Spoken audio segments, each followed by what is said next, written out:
This is Real Estate Rookie episode 312.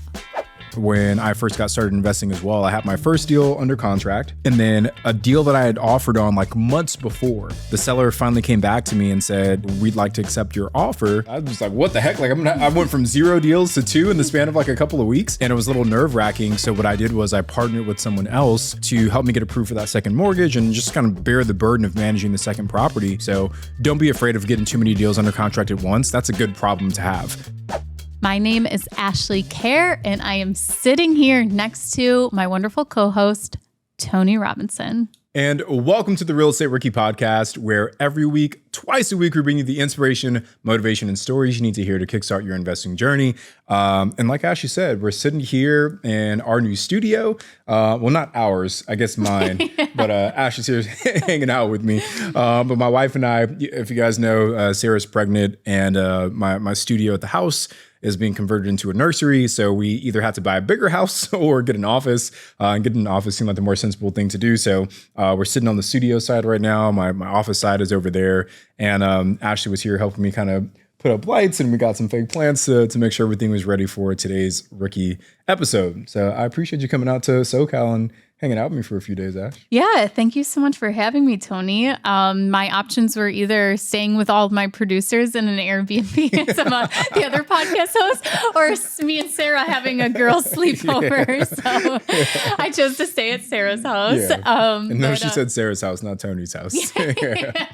Tony will be there, or actually he'll probably still be in his studio working. We'll be back there.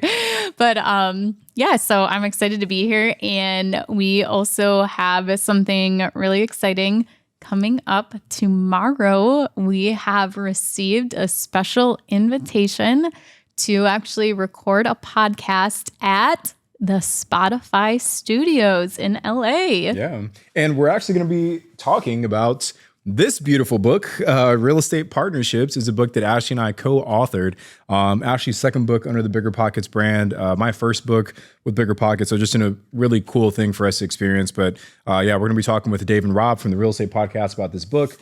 If you guys haven't checked it out yet, make sure you get on the wait list. We got a bunch of cool bonuses for people that sign up, but the book is launching on August 10th. If you head over to biggerpockets.com/partnerships, that'll take you to a landing page where you can learn more about the book and then enter for a chance to, drumroll please, be a guest on this podcast. Yes, that's right. One lucky person who purchased the Real Estate Partnership books will have a chance to be a guest on the Real Estate Rookie Podcast. Who knows? Maybe you can be sitting on this couch right here in between me and Ashley.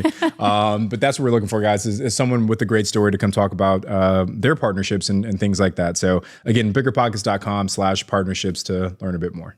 And if you want to go back and listen to our Spotify episode, if you guys missed it, we have recorded episode 310. So you just have to go back to last week and you can take a listen to it. All right. So we got a few amazing, as always, questions from the rookie audience today.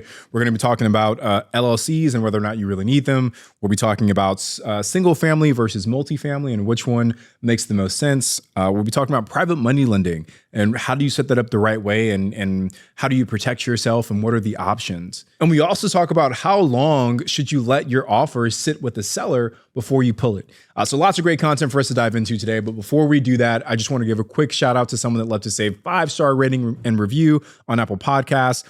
This person goes by the name of Awesome Dude. This person says, all 5 stars and capitals. I'm a rookie in real estate, but I feel confident that this podcast has given me enough ideas to start. I plan on using this knowledge to really help my family. So Awesome Dude. We hope that you can use this content to help your family, because that's what we're all about here at the Rookie Podcast. So if you are listening, if you're a part of the Rookie audience and you have not yet taken the time to leave us an honest rating and review, please do. The more reviews we get, the more folks we're able to reach. The more folks we can reach, the more folks we can help, just like Awesome Dude. And that's what we're all about here at the Rookie Podcast. So again, just a few minutes to leave that rating review. We would appreciate it. Plus, tomorrow we are seeing David and Rob from the OG podcast. And we really do want to, say that we truly are the #1 Bigger Pockets podcast. Right. So this week, I want to give an Instagram shout out to Mindy Templeton. Her Instagram is at Investing in Your Wealth. And Mindy reached financial freedom at the age of 37 with real estate. And she shares deals that she has done, but also a lot of educational tips and advice that she takes the time to post about. So go give at Investing in Your Wealth a follow. Okay, so our first question today is from Shannon K. Question. There's a nice home listed at $130,000. It's been on the market for 5 months. I offered $110,000. This would be a personal primary residence.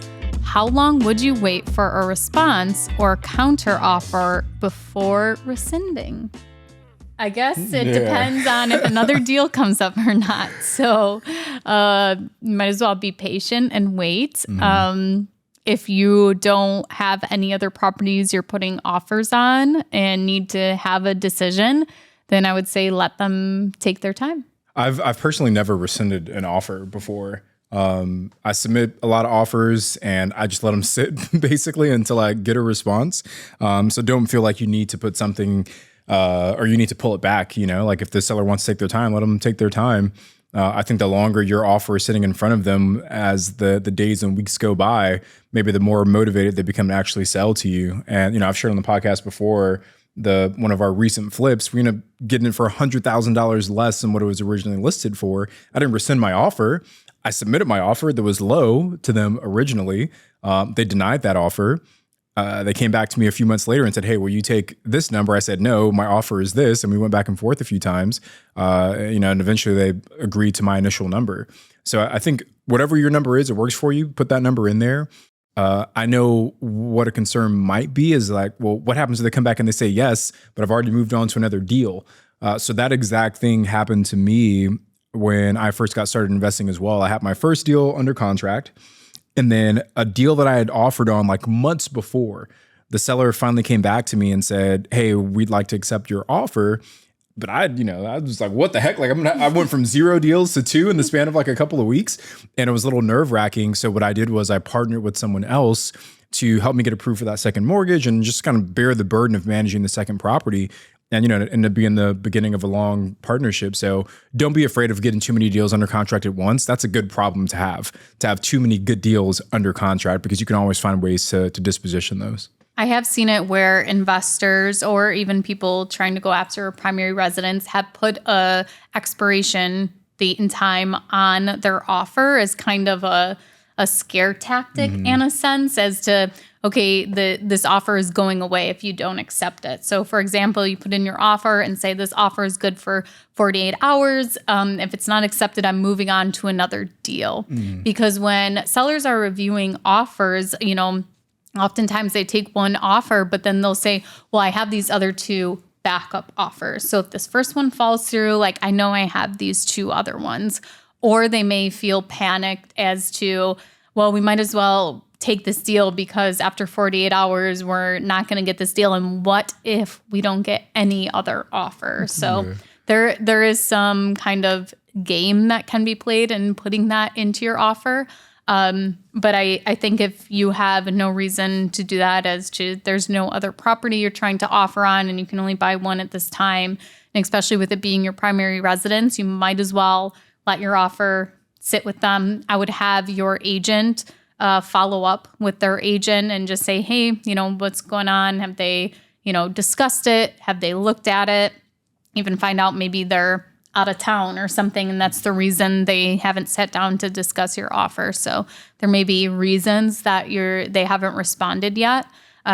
So if you are doing this off market, you could always just ask the seller directly and say, hey, I was just wondering if you had a time to look at my offer. Would you like to sit down together and we can review my offer? And that kind of opens up the conversation to even negotiate or find out the reasons they are hesitant to accept your offer. Last thing, do you use DocuSign to send your offers? No. You don't? What do you use? I sit down. Well, I email it to them first.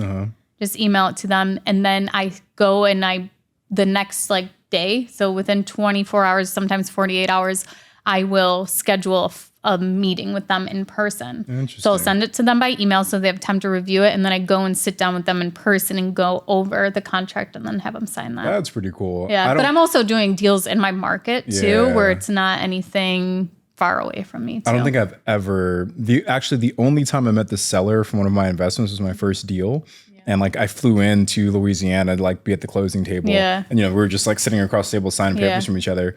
Outside of that, I've never met a single one of my sellers before. Well, is this for off market you're talking about? Off market and yeah. I guess off that's what I was saying. But for on market, yes, it's all DocuSign or whatever. Yeah. I was just thinking it might be cool, like DocuSign if you're listening. Like when you send your offer, like on like I don't know, like those infomercials where it's got like the countdown timer. Imagine if you could send your offer, but have like a little countdown timer inside of it. So it's like counting down. Expiration link. Yeah. Anyway, DocuSign, if you're listening, that'd be a nice little feature to add. Okay, so our next question is from PJ Aurora. As a newbie, do you suggest going with a single family home or multifamily for your first investment? So, Tony, your first was single family? And my first was a duplex. Okay. So, do you want to advocate for each one? Yeah. So, I mean, I went single family, and honestly, I was looking for both single family and multi, but just the specific loan product that I was using to buy my first deal, it required that I buy a house or property where the purchase price and the cost of rehab was no more than like 72.5% of the purchase price. Of the ARV. And I had a hard time finding multifamily in that city that met that criteria. So I was kind of forced into buying single families. So PJ, that's one thing to consider is like, what are the constraints of your situation? Like for me, my loan product made it a little bit more difficult to go into multifamily to begin with. And I kind of had to focus on single family. So I think both are good deals. Really just kind of comes down to your unique situation and personal preference. Like why'd you go duplex? So for me, it's because I was working as a property manager and it was only multifamily deals that this investor was doing. And so my thought process was more units under one roof equals less overhead. So if I have one unit vacant, there's at least another unit that, is being rented out. So it's not like I'm at 0% occupancy just because my one tenant in a single family has moved out. I think Tony brought up really great points about what are your constraints, but also like, what are your opportunities too? So are there more multifamily? So in Buffalo, you'll go down certain streets where every single house is a duplex. You'll go to other areas where there's hardly any multifamily. So think about what the market conditions are too that you're investing in and where are those advantages and opportunities for you as far as going single family or multifamily. Another thing to consider is, are you going to be self-managing or are you going to be using a property management company? So if you are going to go small multifamily, 2 to 4 units, having 4 different families or 4 different households living under one roof and you're self-managing can cause some kind of issues that may arise that you may not want to deal with. So maybe single family is a better option for you because you don't want to deal with the headaches of tenants all living together, because we have this one situation right now where a resident keeps putting in a work order that she hears water running in the walls. And all it is when the tenant above her flushes the toilet, it's the water going down the pipes. There's literally nothing wrong and nothing we can do about this. In the walls. But those are things you have to think about if you are going to go multifamily, is kind of tenant issues between tenants that will come up. Another thing that Tony touched on was the funding, the financing. What kind of financing are you getting? And are you eligible to buy, multifamily, or does it have to be single family too? One of the other things, because you have both multifamily and single family, do you notice that you have more turnover in the multifamilies versus the single family homes? Yes, my 2 single family homes, one I've had since This was actually my old house. So I think I moved into it maybe 2010, maybe it was. And that house has had the same tenant in it since we built our new house in 2016. So since 2016, it's had the same family living there. And then my other single family, the first tenants to move into it when I bought it in, I think maybe 2017, I think it was, maybe 2018. And those tenants lived there for, I think, 3 years, and they ended up building a house and they moved out. And it was actually like their daughter's sister-in-law or something that was like ready to move in right away. And we've had that same tenant in there for since then. So we've only had that one turnover. But yeah, that's a great point. There's a lot more turnover in the small multifamily. Yeah. So there's pluses and minuses to both, PJ. I think it's all about like what strategy makes the most sense for you. Here's what I learned about real estate investing. People can make a ton of money with every single strategy. Like it literally does not matter.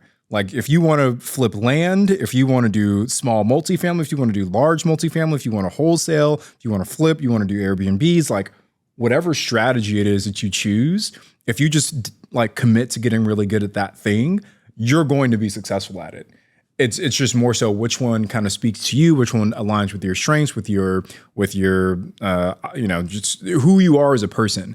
And I think that's what you should focus on more so. Yeah, and I think one other thing to kind of look at too is what your exit strategies are. So for a single family home, that may be easier to sell. If you decide you don't want it as a rental anymore, it's now not only being sold as an investment property, but also it can be sold as a single family home as somebody's primary residence, which may be easier to sell than, a triplex in your area because families want the single family, so they sell a lot better than multifamily does in your area. Yeah, that's a good point.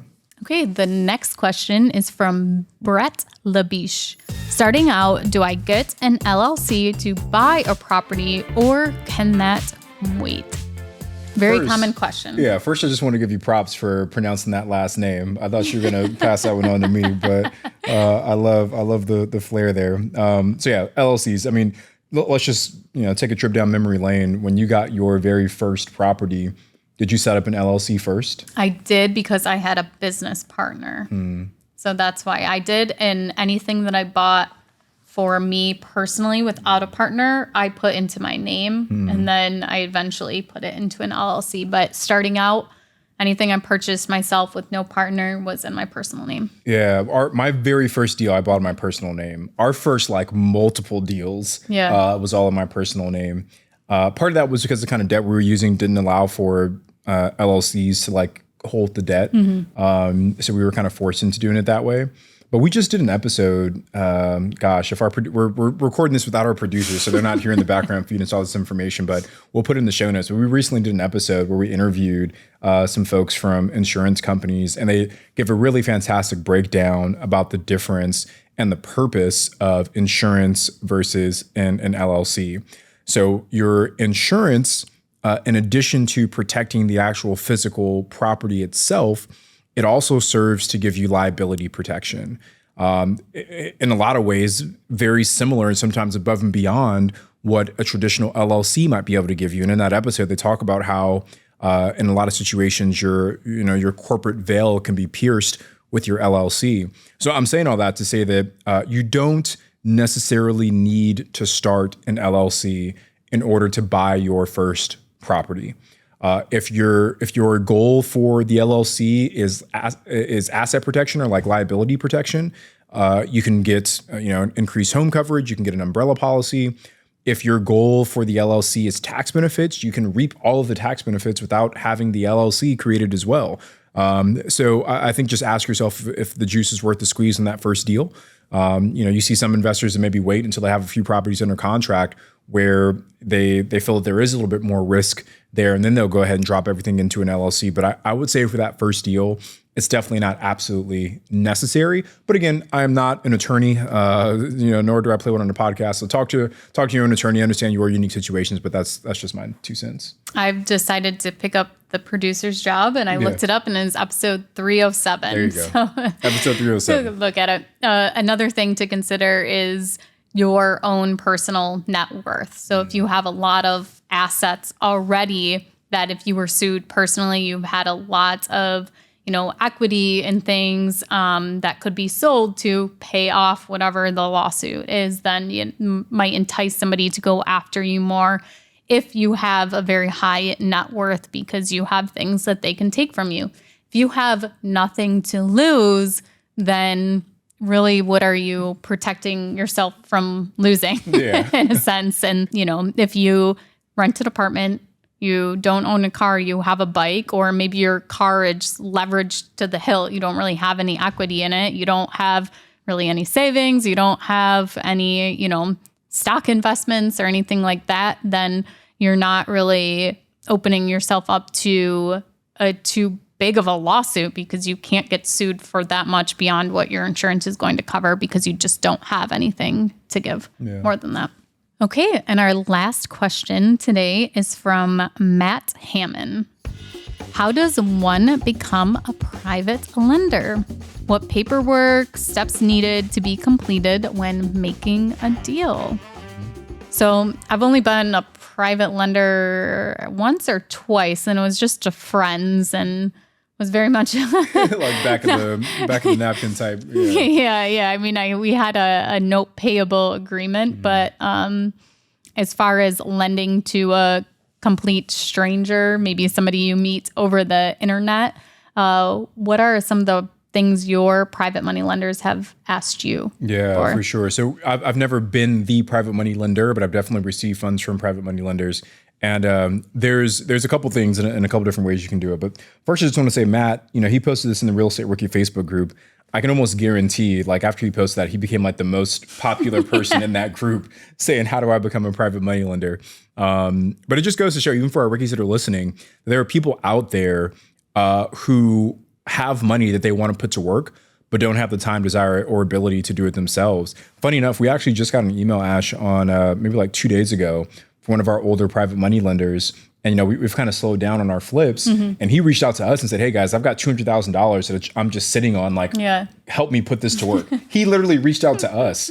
So that's what happens when you connect with the right people. It's that they don't want to see their $200,000 just sitting in the bank, losing money to inflation. They want to put it to work and get a good return. So for our rookies that are listening, it's a big mindset shift, and one that was not difficult, but it was just a very eye-opening experience for me that people had, several $100,000 just laying around that they wanted to just hand off to someone else to put to work. And once you realize that, I think it really opens up your mind about what's possible with private money lending. But to answer your question, Matt, in terms of the documents that we use, we have two important ones. We have our mortgage security document and we have our promissory note. The mortgage security document has a different name depending on what state you're in. But for us here in California, it's called a deed of trust. And then we have the promissory note. So each one kind of serves a slightly different purpose. So the promissory note is the agreement between the lender and the borrower, and it states all of the terms of that loan. So it talks about the term, right? So how long is this note going to be in place? The interest rate, the principal, if the interest is due over the life of the loan, if it's one balloon payment at the end. So it just details all of the nuances of that agreement between the lender and the borrower. Same thing you would see if you're getting a loan from Bank of America, just with way less pages, but it just details the note itself. With that promissory note, the borrower signs that note, and then you mail that or send it however you want to send it to the actual lender. So that's the promissory note. It's the agreement between the lender and the borrower. Now, the mortgage security document, that is the paper that ties the promissory note to the property. So let's say that Ashley comes to me for a loan on 123 Main Street. Ash and I agree to a note. Ashley signs a promissory note. She sends that over to me. And then Ashley also signs the mortgage security documents and gets it notarized. And then that gets filed during the closing process with the county or whatever local city the property's in. So now if someone goes to look up the records for 123 Main Street, Ashley will be listed as the owner on the deed, but I will be listed as the lender on the property with a lien for whatever amount Ashley and I agree to. And the reason that's important is if for whatever reason Ashley defaults on her payments and we're not able to come to an agreement and say, I want to foreclose on the property. In order for me to be able to do that, I have to prove that I have a lien against this property. And that's what the deed of trust does, or the mortgage security document does. It shows that I have a lien against this property. The second reason why it's important to file it with the county is because say that Ashley does a really good job, say that it was a flip that her and I agreed to, and she goes out and she sells that flip for a super handsome profit. When that deed of trust is recorded, before escrow will release any funds to Ashley, they'll see my lien first. They'll reach out to me and say, hey, just so you know, Ashley's selling 123 Main Street. Based on the promissory note that you guys signed, here's the principal and interest that's due back to you. When escrow collects the money from the buyer of 123 Main Street, they pay me first, and then Ashley gets a check for the balance. So that's the documents that we use, and that's kind of how they play with each other. Yeah, so if you've ever sold a property before that had a mortgage on it, you don't even see the money that is owed to the bank. They right at the closing table, your attorney takes that and pays off the mortgage on the property. As nice of a person as you might be, they do not trust you with several $100,000 just to hand that back to whoever. You had to drive it to the local bank and pay off your loan on your own. Yeah. So what's really important there is that you have the promissory note, but also that the property is the collateral and you get that lien position on the property. So you can contact an attorney that can help you set it up. If you are where you are lending on the property, so maybe you live in California, but you're lending on a property in New York, I would use a New York State attorney since that is where the closing is happening. Mm-hmm. So have you done that before for your Tennessee properties? Do you use a all of our flips, all of our private money transactions were here in California. Okay. Yeah. Mm-hmm. But I would agree with that too. I think whatever state the property is in is where you'd want to draw those up. I think the only other thing that I'd add to that, and I've seen other friends of ours who flip to do it this way, where say that they're volume flippers, like where that's their main bread and butter. Instead of going through the steps in the process of drafting up new documents every single time, they will just raise private money without having any properties even under contract, almost like a fund, where they'll say, hey, I have 3 private money lenders, and each of them gives me, $500,000. So I have $1.5 million to work with. I'm going to pay them interest payments every quarter. There is no promissory, or there is a promissory note, but there's no deed of trust because this isn't tied to any specific property. The benefit to you as the borrower is that there's less paperwork. You don't have to worry about trying to get all this signed up for every single property.